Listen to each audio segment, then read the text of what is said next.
Hey guys, कैसे हो आप सभी लोग। Welcome back to my channel एजी अनाई मांगा। तो गाइस, आज मैं एक्सप्लेन करने जा रहा हूँ बुक ऑफ एस पर के एपिसोड नंबर 637 को, जो कि काफी ज्यादा अमेजिंग होने वाला है। इसीलिए पहले वीडियो को like, share, comment and hype जरूर से कर देना। कि जिन लोगों ने भी अभी तक इसका पिछला एपिसोड नहीं देखा है, तो मैंने उस एपिसोड का लिंक इस वीडियो के नीचे डिस्क्रिप्शन में दे दिया है। आप लोग जाकर के पहले उस एपिसोड को देख लीजिए। बाकी जिन लोगों ने ऑलरेडी देख रखा है, तो उनके लिए शुरू करते हैं हमारा आज का ये वाला एपिसोड। लेकिन उससे पहले day of gaming, Aditya Singh, Hemanta, Tapesh Sarkar, Ravi Gupta, Rishabh Notiyal, Ash Chaudhary, Sehav Khan, underworld gaming players, Jujju tool, Angad, Ali GG and gaming boy, thank you for joining and rejoining जूफ एंड सिल्वर डीमन। ये लोग भी अगर मेंबरशिप को लेना चाहें तो वो ज्वाइन बटन पर जाकर के मेंबरशिप को ले सकते हैं। तो अब इस एपिसोड की स्टार्टिंग में हमें मिस्टिकल हेवन सेक्ट के एक एल्डर को दिखाया जाता है। अपनी आंखों के सामने जूफन की हेवनली ड्रैगन सोल के पैरों के नीचे अपने साथ ही एल्डर को मरता हुआ देख करके काफी ज्यादा घबरा गया होता है। तो वो कहता है कि heavenly dragon soul, almighty scarlet dragon king,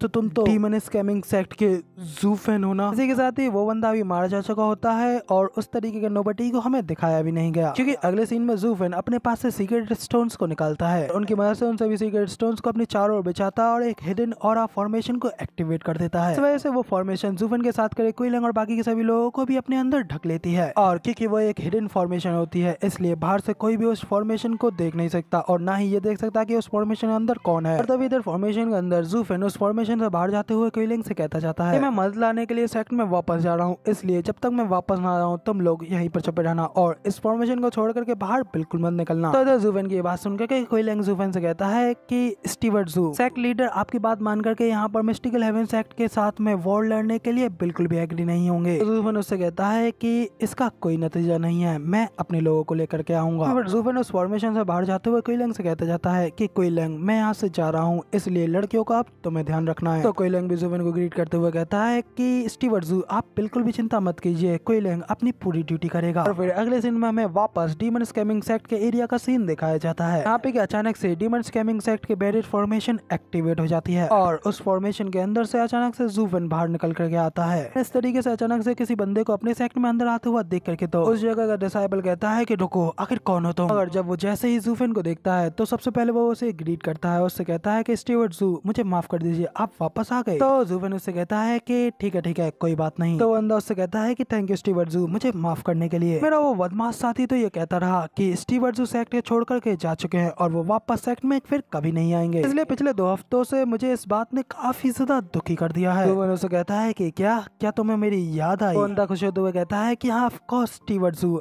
ये सब कुछ सिर्फ और सिर्फ आपके वजह से तो हो पाया है। हम सभी लेबर्स अब किसी के कैटल्स की तरह नहीं जी रहे हैं, क्योंकि आप ही ने तो हमें हमारे कल के लिए उम्मीद दी है। हालांकि अब सिचुएशन अलग है और मेरे पास में स्टीवर्ट जू के एलाइट लेबर ऑफिस में ज्वाइन होने की पावर नहीं है, लेकिन फिर भी कम से कम अब मेरे पास में मेरा फ्यूचर तो है ही। और मैं वादा करता हूँ कि मैं बहुत ज्यादा मेहनत करूंगा और अगली साल डेफिनेटली एलाइट लेबर ऑफिस में ज्वाइन करूंगा। जुबन उससे कहता जाता है कि गुड, बहुत अच्छे, तुम्हारे लिए ये अच्छा है। लेकिन तभी जुबन रुकते हुए उससे कहता है कि मुझे बताओ कि बाकी के अन्य कितने लोग तुम्हारी इस बात से सहमत हैं। वो बंदा खुश होते हुए जुबन की ओर भगते हुए उससे कहता है कि स्टीवर्ट जू, लेबर ऑफिस के सभी लोग आपके प्रति बहुत ज्यादा आभारी है और जो कुछ भी आपने हमारे लिए किया है उसे देख करके मुझे यकीन है कि ज्यादातर डिसाइबल्स और एल्डर आपका सेक्ट के लिए इतना कुछ करने की वजह से इसके लिए स्टीवर्ट जू का पूरा समर्थन करते हैं। तो जुबन उससे कहता है कि इसका मतलब अभी भी कुछ बचे हुए हैं। तो वो बंदा बताता है कि वो सभी लोग सिर्फ और सिर्फ इनर सेक्ट के टुकड़ों पर पड़ने वाले लोग हैं और उन लोगों को सिर्फ और सिर्फ आपके इन गट्स पर नफरत है।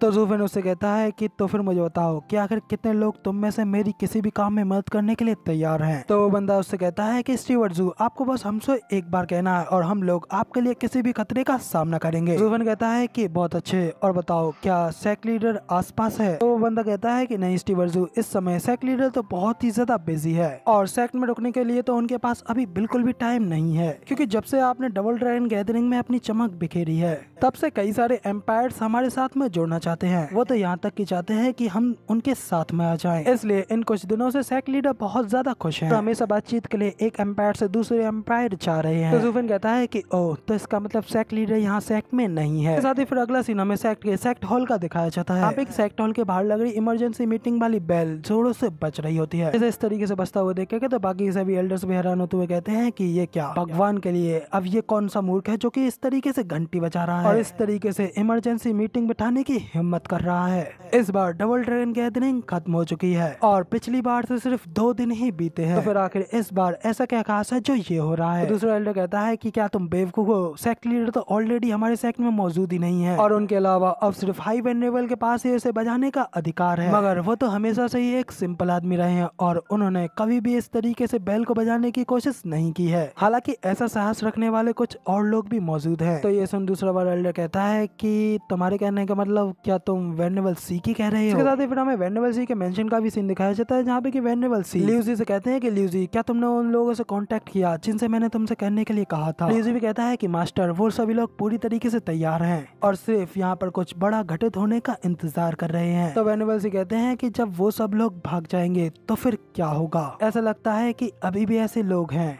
जो कि प्रसिद्धि और भाग्य से बिल्कुल ही बेपरवाह हैं और अपनी मेरिट्स अपनी योग्यता से कतराते हैं। ज़ूफेन ये वाकई में एक काफी बड़ा माइटी नोबल काम है जो कि एक इतनी बड़ी जीत के बावजूद भी तुम उसे इतनी आसानी से पीछे छोड़ करके यहाँ से चले गए। क्या तुम्हें अपने आगे के करियर की कोई परवाह नहीं है या फिर क्या ऐसा है कि तुमने पहले ही अपने आसपास के खतरे को माप लिया और उसे महसूस करते हुए वक्त रहते लॉजिकल चॉइस का इस्तेमाल करते हुए चले गए। वो लोग इस तरीके से बात कर ही रहे होते हैं कि तभी उन लोगों को भी इमरजेंसी मीटिंग की बेल की आवाज सुनाई देने लगती है जो सुनकर वो दोनों लोग भी काफी ज्यादा शॉक हो जाते हैं और वेनेबल सी कहते हैं कि इस समय वो निकम्मा जीवो ये तो घर पे है नहीं। तो फिर आखिर मेरी बजाय मेन हॉल की घंटी बजाने की हिम्मत कौन कर रहा है। मेरे ख्याल से शायद ये वो मौका हो सकता है जिसका कि हम सभी लोग इतने टाइम से इंतजार कर रहे हैं। साथ ही फिर हमें मेन सेक्ट हॉल का सीन दिखाया जाता है जहाँ पे कि एल्डर्स और वेनेबल्स मेन मीटिंग हॉल में आ चुके होते हैं और उन लोगों के सामने सेक्ट लीडर की गद्दी की साइड पे ज़ूफेन खड़ा होता है। उन सभी लोगों से कह रहा होता है कि डीमन स्कैमिंग सेक्ट के सभी एल्डर्स और वेनेबल्स क्या आप सभी लोग यहाँ पर आ चुके हैं। तब वेनेबल भाई थोड़ा हैरान होते हुए ज़ूफेन से पूछते हैं कि स्टीवर ज़ू आखिर इस सब का क्या मतलब है, क्योंकि यहाँ पर सिर्फ और सिर्फ सेक्ट लीडर और हाई वेनेबल के पास ही इस तरीके से मेन हॉल की बेल बजा करके इनर सेक्ट की मीटिंग बिठाने की पावर है। हालांकि पहले भी कुछ लोग बिना परमिशन के इस चीज का इस्तेमाल करते रहे हैं, लेकिन फिर भी आप अभी सिर्फ एक डिसाइपल है और अगर आपको हमसे कुछ करवाना है फिर सिर्फ आप हमारे पास में आकर के ये सब कुछ कह सकते हैं। इस तरीके से कोई तमाशा खड़ा नहीं कर सकते। इस पे इनर सेक्ट के एक एल्डर उनसे कहते हैं कि वेनेबल भाई आखिर आप किसके बारे में बात कर रहे हैं। हाई वेनेबल तो शायद ही सेक्ट के मामलों में कुछ इंटरफेरेंस करते हैं और जहाँ चाहते हैं वहाँ जाते हैं, जबकि उनके बाद में सिर्फ वेनेबल सी का ही आगे आना थोड़ा स्वाभाविक है। तो फिर आखिर उनके बाद में उनका घंटी बजाना क्या गलत है। तो वेनेबल भाई कहते हैं कि क्या ये अभी भी उसकी हैसियत से ऊपर की चीज नहीं है। ये समझाना मुश्किल है, लेकिन क्या तुम्हें नहीं पता है कि वो सत्ता पाने के लिए किस तरीके से योजनाएं बनाता है। और तभी तक ज़ूफेन में उन सभी लोगों की बात सुनने के बाद में सबसे पहले उन लोगों को शांत कराता है और अपनी पॉकेट से सेक्ट लीडर का टोकन बाहर निकालते हुए उनसे कहता है कि मेरे पास में ये राइट है, क्या इसके साथ में मैं ये करने के लिए काबिल नहीं हूँ। तभी इधर इस तरीके से ज़ूफेन के हाथ में सेक्ट लीडर के टोकन को देखने के बाद में सभी के सभी एल्डर्स और वेनेबल अचानक से ज़ूफेन के आगे झुक जाते हैं और उस टोकन को देखते हुए कहते हैं कि ग्रीटिंग्स सेक्ट लीडर। ज़ूफेन उन सभी लोगों से कहता है कि डीमन स्कैमिंग सेक्ट के सभी एल्डर्स और वेनेबल्स सभी को सेक्ट लीडर के ऑर्डर्स को मानना होगा। डीमन स्कैमिंग सेक्ट के सभी एल्डर्स और वेनेबल तुम सभी लोग अब मेरी कमांड बिल्कुल ध्यान से सुनोगे, वरना जो कोई भी इस बात के लिए मना करेगा तो उसे सेक्ट के रूल्स के हिसाब से सजा दी जाएगी। इसलिए मेरा ऑर्डर ये है कि सेक्ट के सभी लोग एक साथ मेरे साथ मिस्टिकल हेवन सेक्ट चलेंगे। सुनकर सभी के सभी एल्डर्स और वेनेबल्स काफी ज्यादा शौक हो गए तो उनका मुंह खुला का खुला रह जाता है, जबकि इस चीज से वेनेबल सी तो मन ही मन खुश होते हुए कहते हैं कि हा ज़ूफेन आखिरकार तुम वापस आ ही गए और अब तुम यहाँ पर आकर के जितना ज्यादा बड़ा शोर मचाओगे